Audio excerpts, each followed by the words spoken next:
Welcome to the Monarch Group podcast. Today's guest is Laurie Mangum with Gilda's Club Kentuckiana, a powerful organization that offers support to anyone impacted by cancer.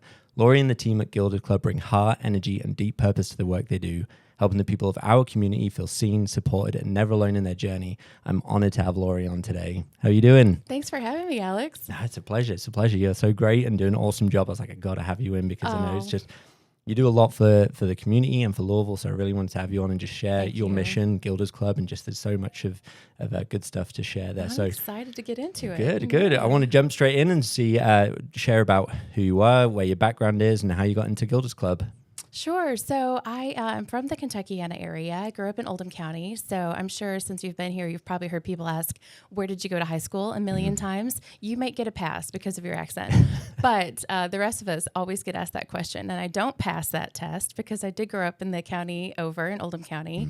I grew up on a farm. I had two amazing teacher parents. And, we ripped and roared, but always kind of had community service at the center of our life. They were always volunteering places and bringing us with them.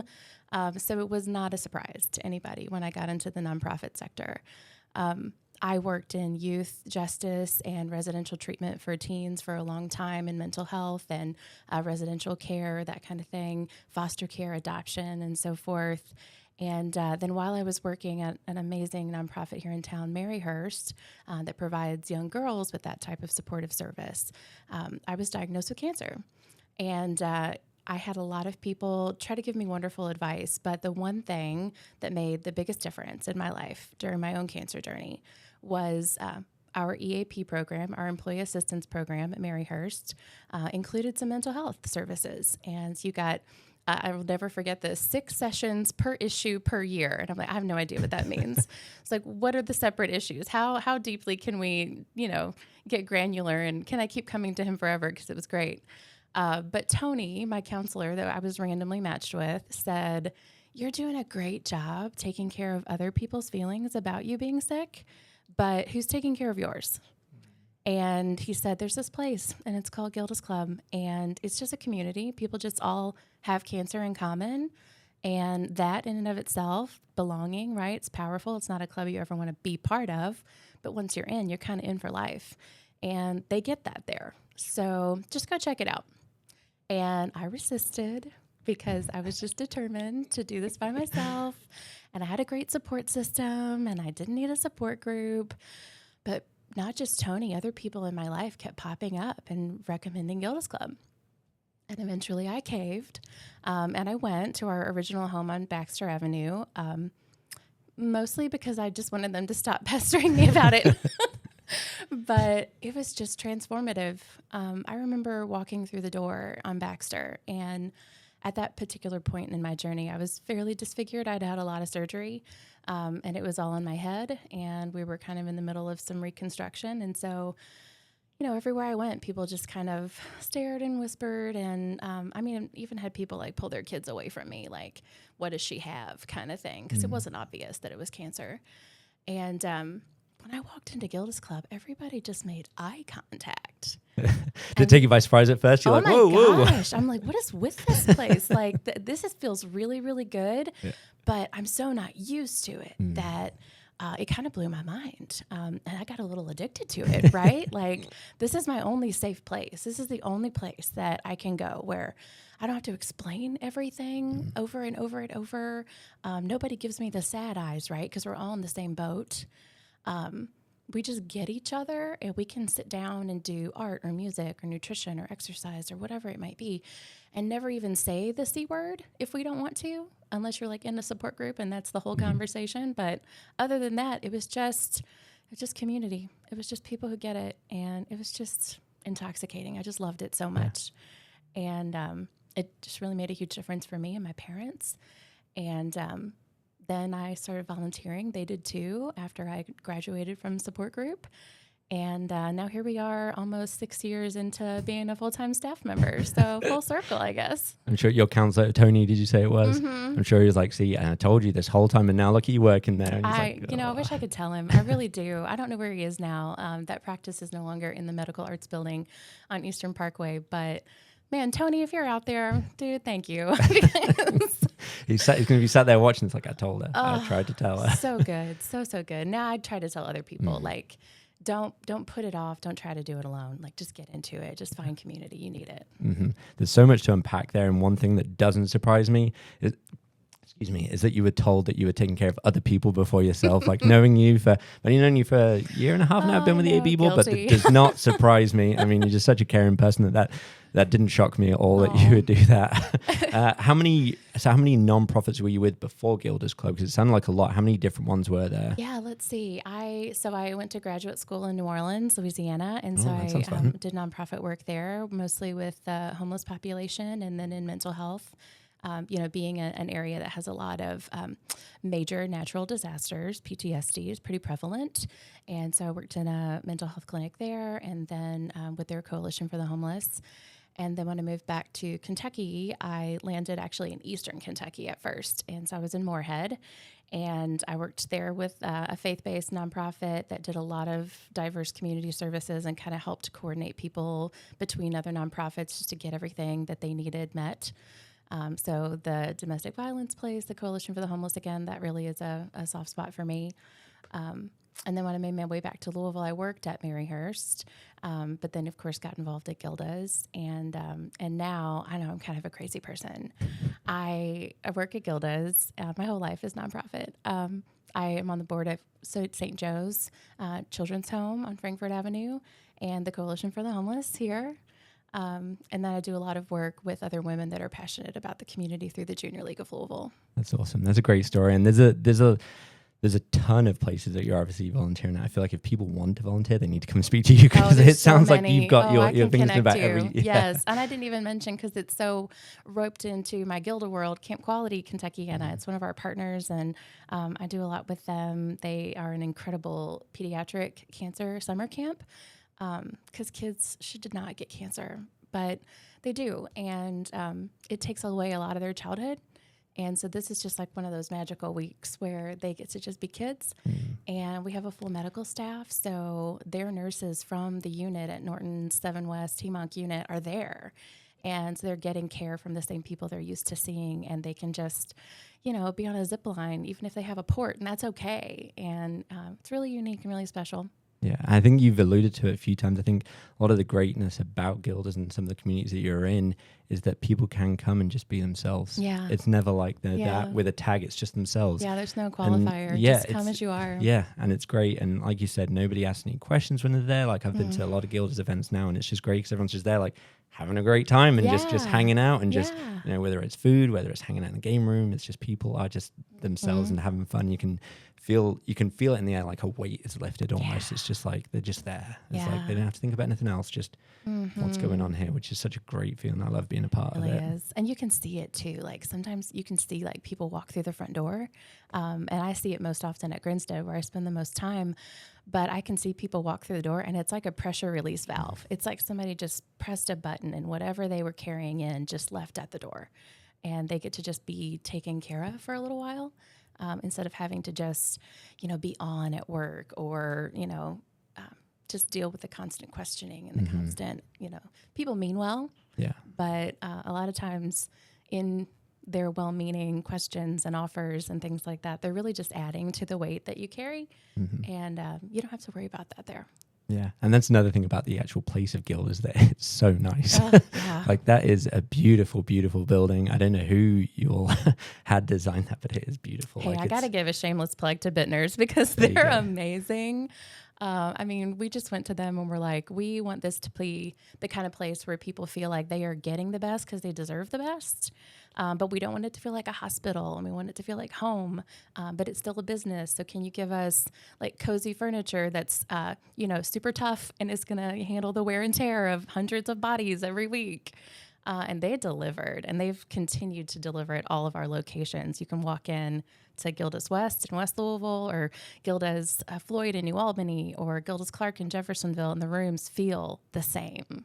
It's very cool. It's great. Like I've done many tours and walked through there, and it does feel great. And the shocking thing is you don't really realize it from the street. Like I live in the Highlands. I drove past it plenty of times, and like I saw work going on. It's like I didn't really know what that is. I saw the sign, but then when I went there, I was like, wow, this is all back here. Like people should just go and take a look, even just experience it and know what's in there, and it will help them going forward. So. Jumped a little bit ahead, but it was great because I loved all that information. Why don't you give us a little background on Gilda's as well? How did that get started? What would you say is the mission of Gilda's? So Gilda's Club has a rich history, and it's not all here in Louisville. It actually goes back to the very first season of Saturday Night Live. And our namesake, Gilda Radner, was the very first person cast for that very first season. She was a comedic force. She was so special, so unique, so unapologetically herself. Which is something that obviously she passed before I was, an age where you should be watching Saturday Night Live. But she was just her, and I love that. I admire that so much. And I think it's some of that authenticity that made people really grab on to her as an icon that they wanted to follow and support. She was diagnosed with ovarian cancer in the 80s, and their experience as a family, a bi-coastal family between LA and New York in film and television, navigating cancer at the same time, was kind of wild. She wrote all about it in her memoir, It's Always Something, and she reads it in her own voice. You can listen to her read her own memoir, which is very powerful. But one of the things that they observed during that cancer experience is the value of community, of being around people that really get it. And she found it in a tiny support group in LA called the Wellness Community. And, they got together once a week and talked about cancer and drank bad coffee. And it was just everything it needed to be. Of course, she went into remission. It did come back. And that second time, she did pass from ovarian cancer. Her family and friends, her husband, Gene Wilder, the OG Willy Wonka, her counselor, Joanna Bull, and many others got together and were like, how do we honor the life and legacy of Gilda? And their answer was, let's recreate what she experienced in LA that made such a difference in her life, but let's do more than that. Let's add to this. Let's create a real community where people can get all the things that they need to do cancer together instead of alone. And the first Gilda's Club was born in New York City in 1995, where she needed it and didn't have it at the time, so the others would. And from there, it just grew like crazy. And the little wellness community in LA, it grew too. And it's been probably closer to 14 years ago now that those two networks looked at each other and were like, hey, we're doing the same thing for the same reason, so maybe we could do it better together. And they merged. So now there's this big umbrella of the Cancer Support Community Network. It's a global network now. We've got people in Canada. We've got people in Japan. We've got people in Iraq. All over the world, growing regularly. And we are one of those almost 50 chartered organizations that are independent in governance and finance, but have the strength of the network supporting them through research and advocacy and program development and brand identity and all of those good things. And we've got 4 of about 200 service sites globally in the Kentuckiana area. We were chartered in 2005 and opened our first doors in 2007. And it was the vision of 6 local cancer survivors who met each other during treatment and discovered the value of community, that asked the question, what do people do that don't have this, that don't find this on their own? And they researched and they found the Gilda's Club model, and they said, this is the design, this has the flair, this has the fun, this has the whimsy that we want to bring to this idea. So let's see if we can get them to come to Louisville. And they made it happen. And many of them are still involved. I actually, when I was walking out of my office to come here today, I ran into one of them who's regularly there, Miss Lindy Street, who does so much for us. And she was one of those visionaries that brought it here and keeps it going. That's awesome. From such small, humble beginnings to be where it is now, international. It's great how much is exploited here, but to go international means you've really got something good there. That's a testament to that. And I'm sure Gilda could be looking back and be like, wow. I think she parties regularly. I think every time a new set of red doors opens, she's like, let's go. Mm-hmm. And how far does the Louisville branch reach? Like how far is the service area? Good question. So we have the whole state of Kentucky, with exception of a few bordering counties to the Cincinnati area, northern Kentucky, where there's another location of the cancer support community in that space. And then we also have 5 river bordering counties of southern Indiana, those communities where people often live on one side of the river and work on the other. For a very long time, we were like, how about we just get everybody to cross the bridge and come to Grinstead because it's so close.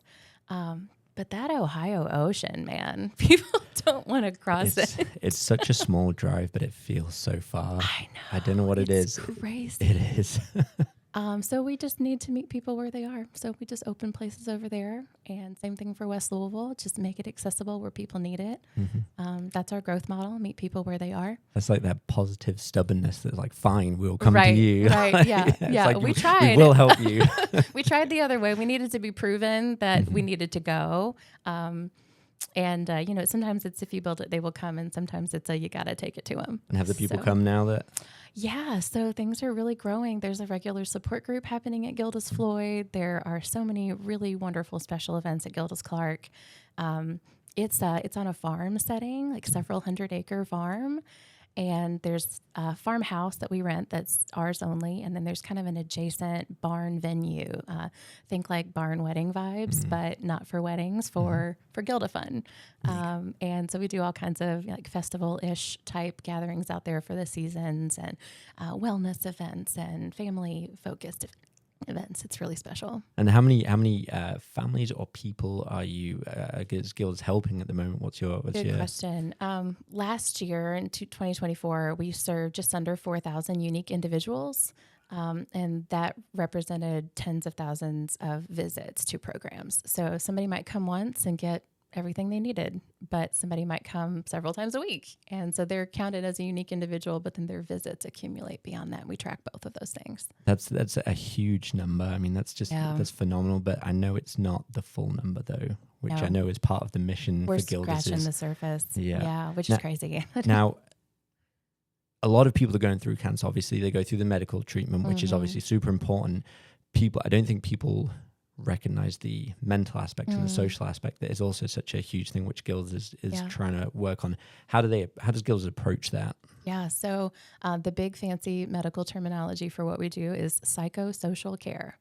And so that's just like you described it. It's the mental health piece. It's the social community piece. Cancer is very isolating. It's not something that you get unless you get it. And so a lot of times you're diagnosed with cancer and the people in your life, they're loving you really well. They're doing their best, but they don't get it. And you just really need to be around other people who get it. Because everything feels wrong. Your body feels wrong. It plays with your mind. Everything is just different. And you need to be around people that literally speak that language of the cancer experience. And conversely, the caregivers, right? They have the exact same thing, but it's different. It's unique for them. So like in my case, my parents, they loved me so well through that, but they didn't get it. And I didn't understand what they were going through either. And so we needed to be with our respective peers in that cancer experience continuum to really ground ourselves through the experience, to have the kind of safe spaces to ask hard questions or express hard feelings. I'm sure there were times that I drove them nuts, and there were certainly times that they drove me nuts. And so we were able to talk about that safely with other people who get that, right? But there's also, the hospitals, the wonderful places that you can receive treatment. They do a lot of really cool programs too. They take care of exclusively the patient. Gilda's Club is special because it does include family, friends, caregivers. It includes survivors. When treatment ends, it doesn't mean that cancer is really over for you. It might be physically over, but it's not mentally over.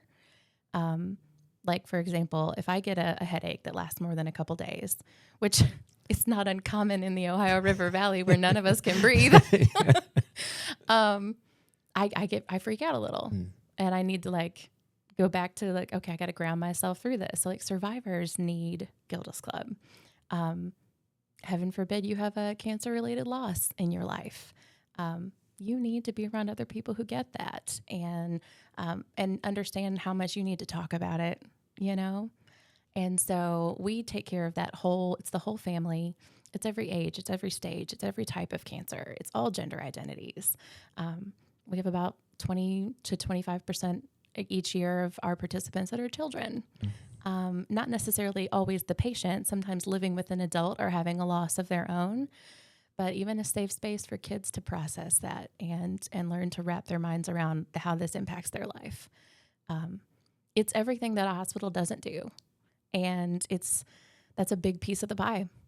Yeah, and especially, so it sounds like to start off when people come in, it's more of like coaching, almost like here's some things that we can help you with, and it's like here's some different ways that you can approach that, because nobody's prepared for that. Nobody's prepared for that situation. It's like, how do you think, especially one thing that you touched on, which I really love, that someone may have cancer and it's not them that comes in, it's the family that comes, just the family, like parents of kids. Like, how with parents do you prepare yourself for that? You don't. It's not really you think about it. It's just one day it's boom, things change. And to have a safe place that you can go and have someone tell you, it's like, hey, here's some things that we can help you with and make this a little bit easier for you. It's not going to be easy, but easier, which is just, it's such an important thing that people really need to take advantage of. It's there. Right. And it's free, which is crazy because nothing is in this world. And you don't get me wrong. We work really, really hard all year long to cultivate the support we need to keep that free. Our philanthropy department there are some phenomenal women that they are just incredible at raising money. And they do that through, grants and corporate partnerships and events and major gifts and monthly givers and planned giving. I mean, there's so many things that they do to bring that together. And that's central to what we do, because cancer is a huge financial burden. I just finished paying off my cancer-related bills less than 2 years ago, and I was diagnosed in December of 2015. It follows you. And so that's, something significant for us to be able to say to them, no, everything that you want here, you can have, and there are no strings attached, is huge. It takes the burden off, and it's just one less thing that someone has to think about when they've already got so much on their mind. Yeah. And how many, this is going to be a two-part, how many people are at Gilda's, like staff, employees, volunteers, therapists? Yeah, so we have a staff of 21. One of those is part-time. And then we have, I've lost count of the volunteers. Just to give you an idea for scale, it's close to about 80 volunteers per paid staff right now. And so they're a force. They really are. Like, we can't do what we do without our volunteers. And that's everything from board members like yourself to people who come and lead a program, to people who come and empty trash cans, to people who, touch up paint and, pack goodie bags for deliveries to the hospitals. And there are just countless ways to serve, whether it's once or every week. People kind of choose their own adventure as volunteers too. But then we have some wonderful contractors that they've got day jobs. They're in schools or hospitals or private practice, but they care about cancer support, and they choose to contract with us to help lead support groups and do counseling on the side. And we can't do it without them either. Love that. And do you find that a lot of the volunteers come from, maybe they were there for themselves or a family member, and then like, I just love this and want to be a part of it, and then come and volunteer? Do you find a lot of times, that happens. They want to give back. It's kind of that overflow of gratitude from the experience on the other side. Some, are just incredible humans that give because they want to. A lot of them have a cancer connection, but not everybody. But you don't have to have had cancer or loved someone through cancer to understand that that's a big life event. And so they understand, just like any other major life event, hey, this is something people shouldn't do by themselves. So I'll just be part of that. I'd love that. And I've met a lot of the volunteers there, even the people just sat at the front desk. They're always so happy and so friendly. Like, I didn't get the gentleman's name from a meeting yesterday who was sat at the front desk. George. Well, George is a super nice guy, and him and I were talking for a little bit, and just, yeah, it makes a difference. You know, there's a lot of places you go to that, you know, you walk in, they're just there and just like, okay, go here. But every time you go in there, they're always just so welcoming and so like smiling, which makes a difference, especially if it's your first time there. Just having a friendly face front and center makes a big difference. Yeah, they're also warm and caring, and a lot of them are retired, and this is how they, you know, want to give back. And some of them, like you mentioned earlier, are dual. They participate and they serve.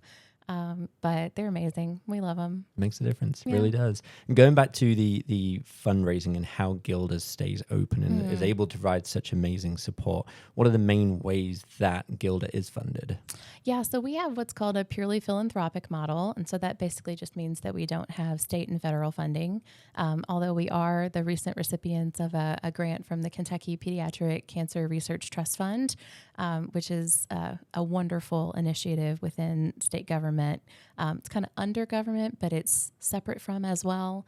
And it's been a model for other states to fund cancer research internally, which is super cool. But in general, we have only personal, private, and company-oriented gifts. So you can say, hey, I'll forego one coffee a month and give $10 to Gilda's once a month and set yourself up to be a regular contributor.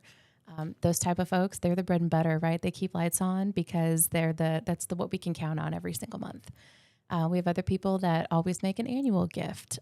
People who say, you know, maybe right now I don't have a huge bandwidth, but I want to remember Gilda's Club in my legacy when it comes to, you know, planned giving and what I might set aside from my will, whether that's a stock value or, you know, actual, you know, straightforward gift, property, etc.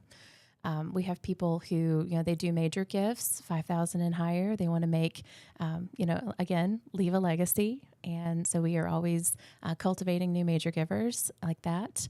And then we have a wonderful philanthropic community across Kentucky where businesses invest in charitable causes. So we have a lot of corporate partners that invest in us. Sometimes that's outright. Sometimes that's event sponsorship. Sometimes that's through one of their internal grant programs. And then we have a lot of amazing foundations that, you know, they have invested money and they've grown that portfolio to be able to maximize their impact. And so they have awarded us, and there's too many to count over the years, that keep our programs going and have helped us grow. I love that, how far reaching it is. It's not just like you're getting it from one. It's just everyone wants to be involved, which is great to see. And if people aren't in a position where they can monetarily donate, what other ways can they get involved with Gilda's Club? I mean, volunteering is amazing. And, you know, we are always talking about the 3 T's, right? Time, talent, and treasure. So, you know, there's different phases of life and there's different life experiences. You know, I'm a nonprofit girly. I don't have a ton of treasure, but I have time. So that's what I give to my community. So and before you go any further, a lot of talent as well. Oh, a lot thanks, of talent. Alex. And we need both of those things, right? We need your time, we need your talent. So if you want to lead a program, if you want to come and, like you said, sit at the front desk and answer the phone for a couple hours a week, if you want to do a one-off and come help us serve a meal one night, there's so many ways that you can do that. And we can, customize that. We have, I think our youngest volunteer is 6 years old. And our oldest volunteer ever passed away at the age of 102 last year. Wow. So, really, wherever you are in life, you can serve at Gilda's Club. There's something for you. Like, what were they doing at 102? Serving meals, like rolling in a cart of groceries and putting a meal together and standing next to their 80-something-year-old adult child serving a meal. Like literally right up into a couple of weeks before they passed. Wow. Miss Pat, she was a force. She's awesome. I bet. 102. Yeah, that's right? amazing. I want to be Miss Pat. That's, God, if I can make it to 102, though. Goodness. The odds are not in our favor, but and like the sodas I drink or anything, there's too many. It's just taking time off. I'm addicted to Alani. No. But, yes, yeah. We should have had some here. That's what we should have done. There you they're go. a local company. We should have them sponsor the They should podcast and sponsor the sponsor podcast. Gilda's Club. That's There what they you should go. do. I love it. We'll put that out. Put that segment out. If you're from Alani, call us. Yeah, exactly. Yes. Lost my trail of thought. That the food give back nights, I've done a few of those, and those are so fun. I love seeing that. It's just to talk to the people, and everyone's so grateful and just happy to be there. And it's just those are fun nights. I do enjoy those. How often do they go on So way more often than people think. We have our active treatment support groups that we call our wellness groups. Those are every single Tuesday, and that's at Grinstead and at Floyd. We have an every Monday support group at Gilda's West in West Louisville. We have every other Thursday is our Living Through Loss program, and the second Monday of the month are all of our networking groups that are cancer specific. So in total, I mean, we're talking about, gosh, I'm doing math in my head. I'm not a math girly, but I mean, at least 20 meals a month kind of thing. That's a lot. It's a lot of meals, but and there's also a second Saturday brunch, and there's lots of ways. We're always into removing barriers to care. That's part of our mission statement, and food can be a barrier. Yeah. So don't think about how you're going to feed your family and get to group, because you're going to have to choose feeding your family. So instead, just pack them all up, come to Gilda's Club. We'll feed everybody. We'll take care of everybody. We'll keep them busy, right? Even the kids, so that you can focus on yourself. And that way you just don't have to think about one more thing. Yeah, and then they can go play Mario Kart after That's dinner right. as well. There's yeah. a Switch at Gilda's Club. We have There some is. really sweet volunteers from Collegiate that come over and make sure the Switch is working. That's their volunteer role. I've played it a few too many times. I can confirm it does work. It does.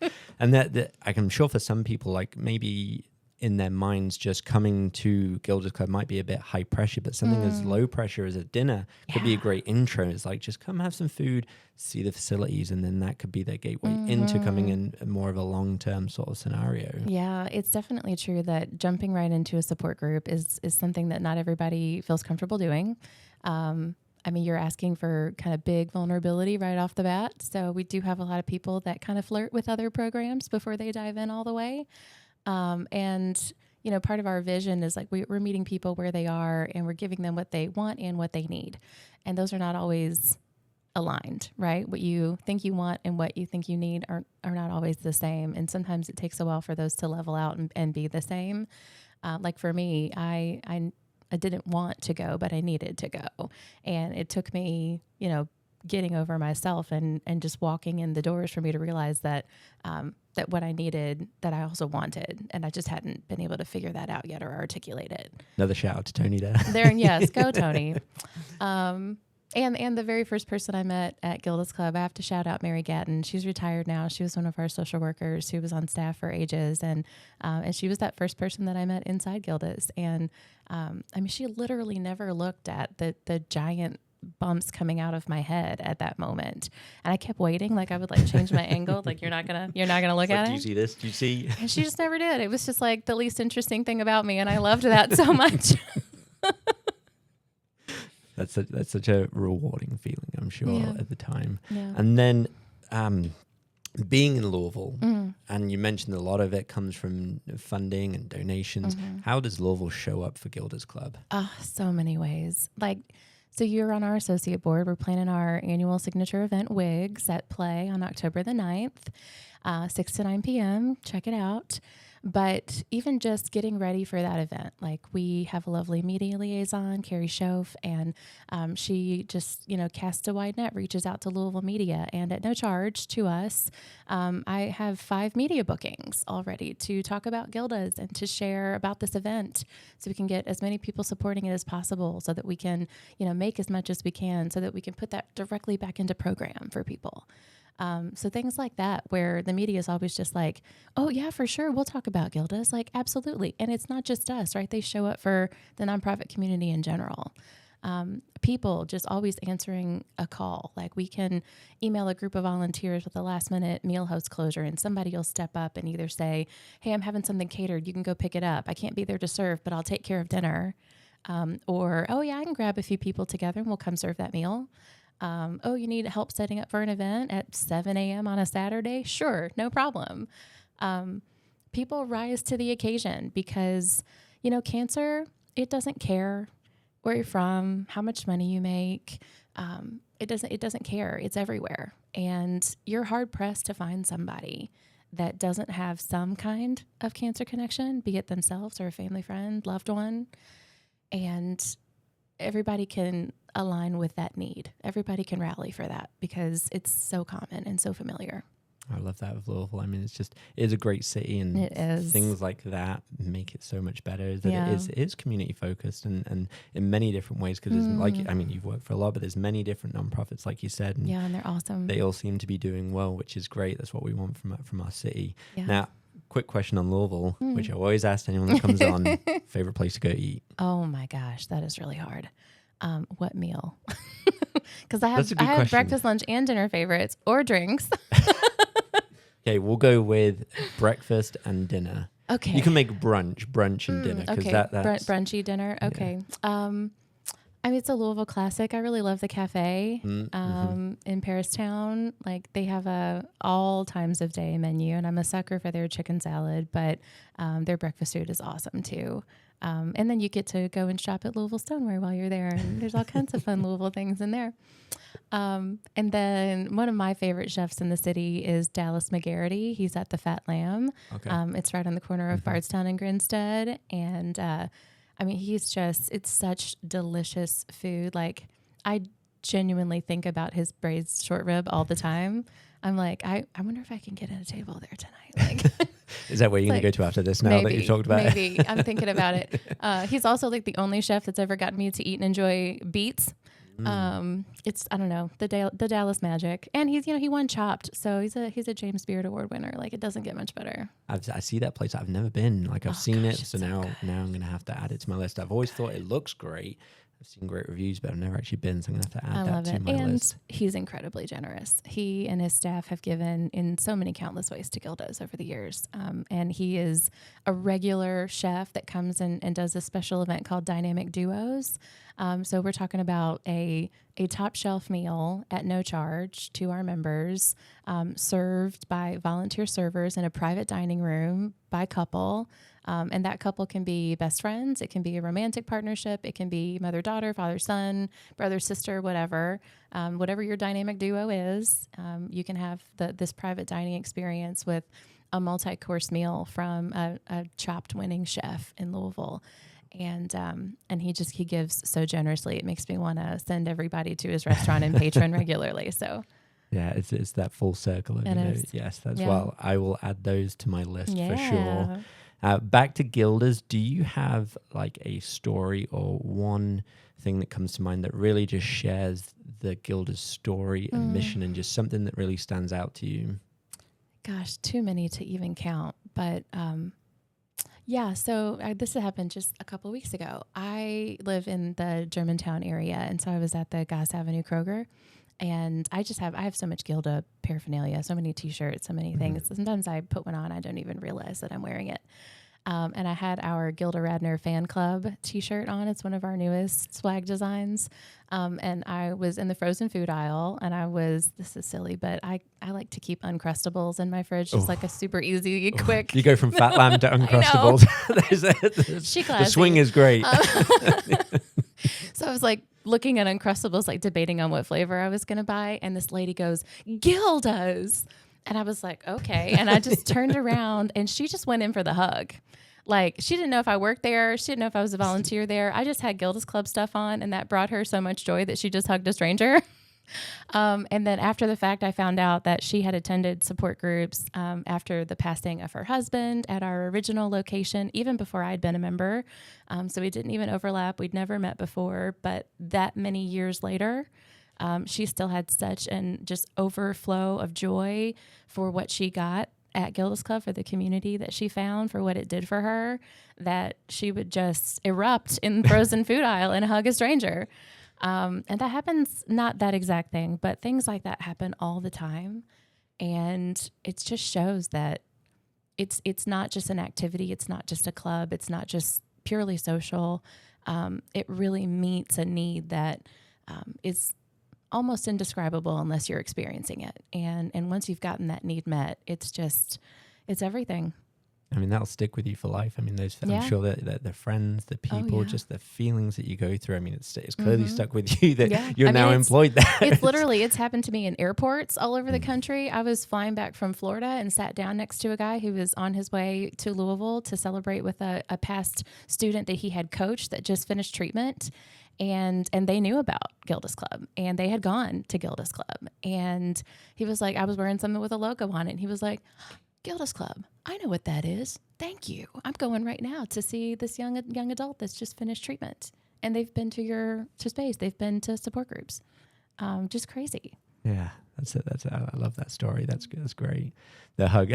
Sorry, it makes me. I know. It's just like of all things, Ambushed like, outside it's the been like, hey, Incredibles. but it's like no, straight in for the hug. Just. It's like I'm going to start wearing mine. I could do with a few more hugs in life. There So you go. I'll just wear mine. Just like anyone. I read somewhere we need like 8 a day. So there you go. Well, I'm a few short, but that's fine. That's for another day. That's a different podcast. Now, important question: which Uncrustable did you go with? I went with the classic. I got grape.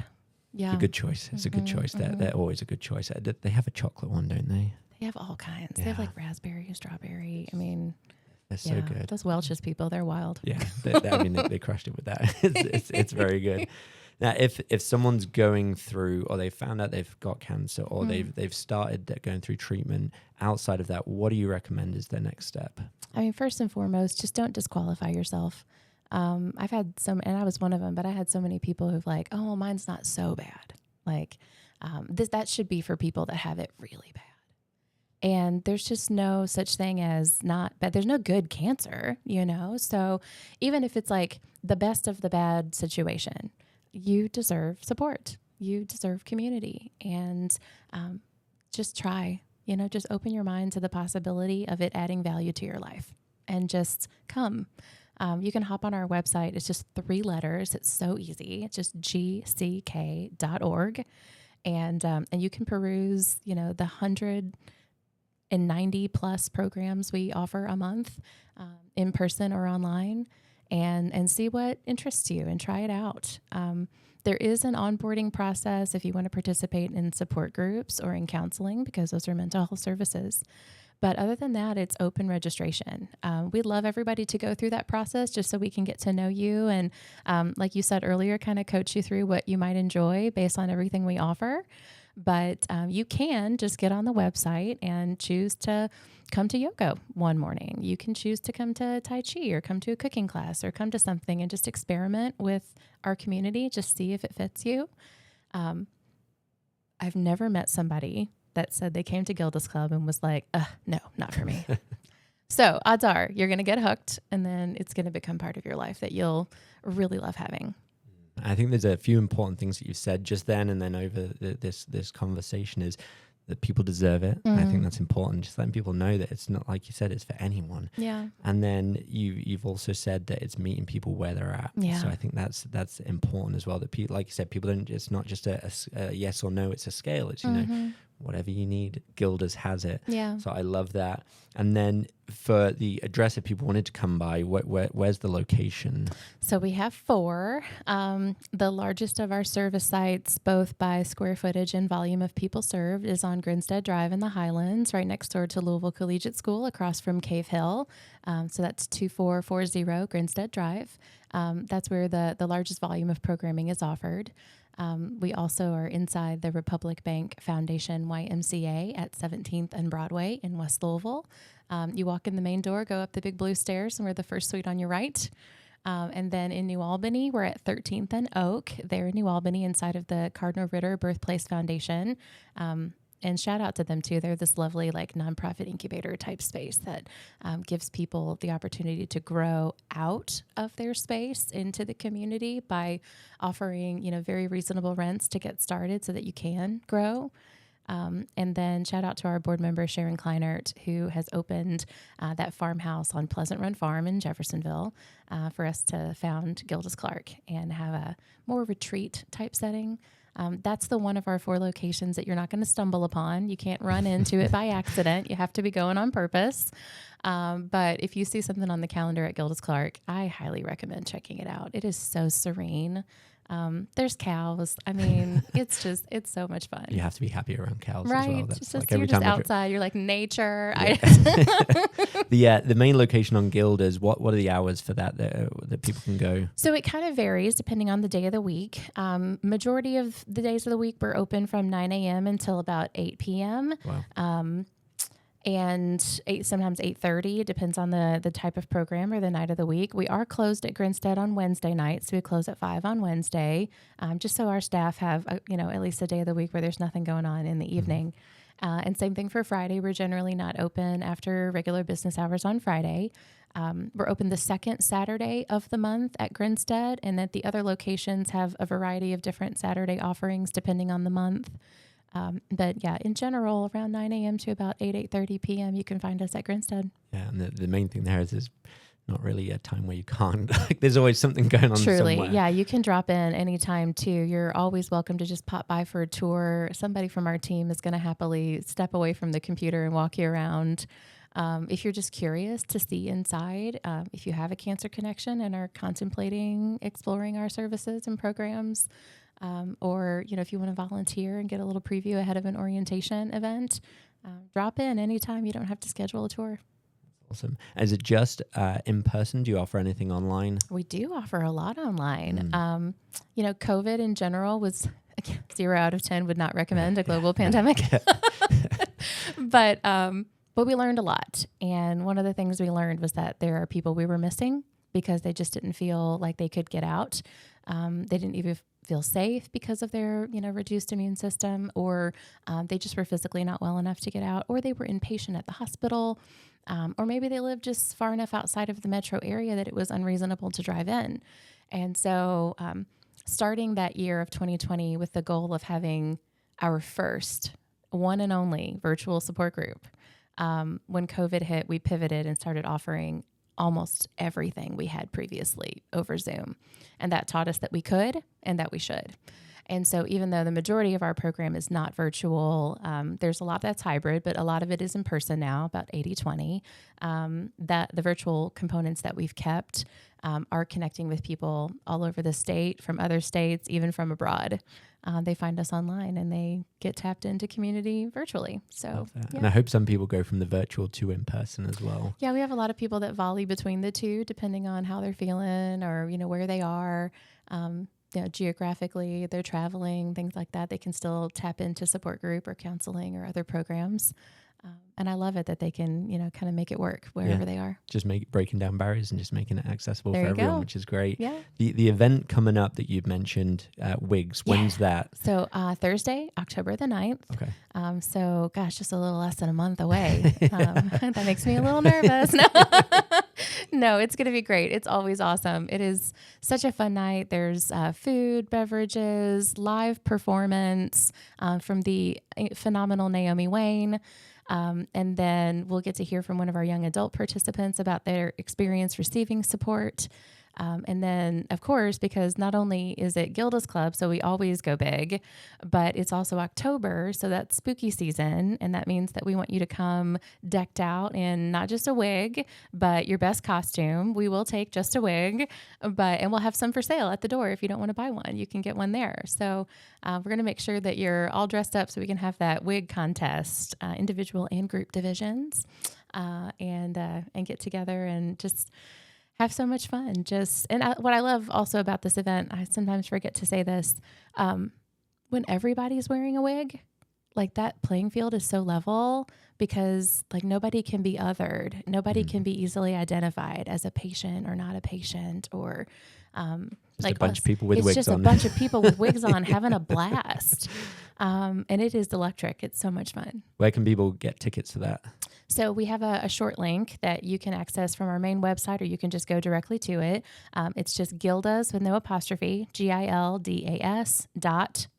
CLUB /wigs 2025. Nice. Awesome. And we'll put the link in the description. We'll add that in there. So last thing I wanted to ask you, is there any last message or anything you want to share with people that's just it's just the last thing from you and Gilda's? Just whether it's at Gilda's or wherever, community is so important. We're all connected to each other. And you might think, oh no, I'm so different from that person. We have no overlap. But everybody in our community deserves to thrive, and we're interdependent in that way. So if you have the opportunity, whether that is through time, talent, or treasure, to invest back in the community, please do it, because especially right now, nonprofits need all of the support financially and otherwise that they can get. It's been a difficult season, especially for fundraising. And it's, it's not really shocking as to why. Like, there's a lot of uncertainty globally right now. A lot of that coming from our country. And so people are hanging on to their resources because they're just not sure what's coming. And that's fair, right? No matter where you fall, that's fair to feel that way. But if there's any way that you can give in any way, shape, or form, please do, because our community literally cannot do it without the nonprofits here. There are so many vital services and supports and things that the nonprofit community provides. And they can only keep doing that if they have the support they need to make it happen. So please lean in, because we need each other now more than ever. That's a great message. I love that. That was perfect. That was and that was great. Great finish. And that was, I will say, if you are interested as well, we'll put the website in the video description. Your information is on there as well. Should they reach out to you if they want to volunteer, or just go to the location? You can hop on the website. There's actually a tab at the top that says Ways to Give. And under that, there's a tab that's Volunteer. And you can get lots of information right there and connect with our amazing Director of Volunteer Engagement, Jennifer Webb. She'll make sure that you get checked into an orientation soon and give you a tour and kind of customize your experience based on what you have to offer. Awesome. Well, thank you for being here, Laurie, and thanks for everything you do for Gilda's and then for Louisville, really, and the far-reaching hands of Gilda's. So you're amazing. So much. It's got a place that's got Uncrustables and Fat Lamb. How can you? What do you do? Yeah, how can you be upset with just that? Stay. Well, thank you for being here, and you're great. And we'll post this, and anyone out there, thank you for watching, and definitely recommend check out Gilda's if it's for someone you know, for yourself, or if you just want to volunteer, definitely check them out. So thank you, and we'll see you on the next episode. Thanks, Alex.